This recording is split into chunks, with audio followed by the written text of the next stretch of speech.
Hey guys, welcome back to a brand new video. Now today, it's gonna be a little bit interesting. So last time I did the high dynamic range for the iPhone, whether you want 4K 60 frames per second or you want 4K 30 frames per second.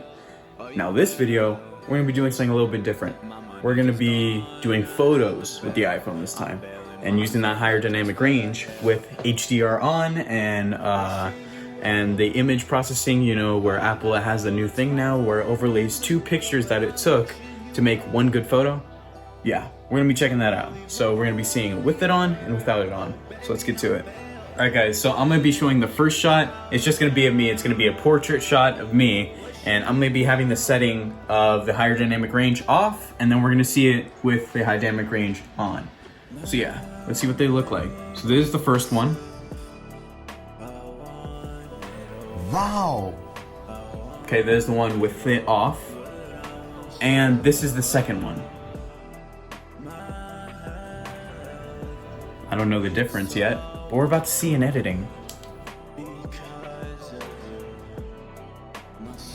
I'm not gonna lie, I expected a much bigger difference than that.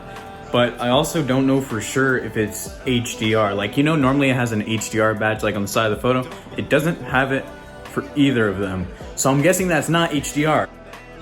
So what I'm gonna do is throughout tonight, I'm gonna take more shots and more demanding shots like night shots with cars and stuff like that to see if it will activate HDR. And if it is already activated, then it's not that big of a difference, to be honest.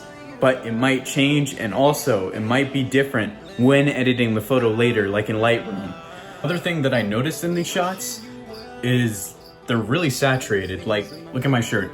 This is this genuine color, like I'm not even joking. What you're seeing in the video, that is the genuine color. Like Apple's video looks great. It's like perfect on what reality is. But on that shot, colors were oversaturated. Like you can tell because look at my shirt from the shot compared to how it looks right now. That's a big difference, and that's a lot of oversaturation to make my shirt not look like this color, which is like mint ice cream, basically.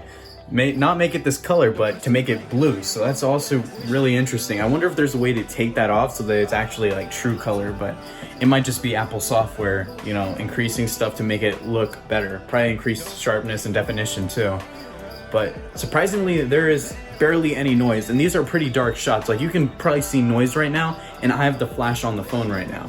So there's barely any noise in the shots, which is really great. So we'll see. We'll take a few more shots, and I'm gonna show this to you right now.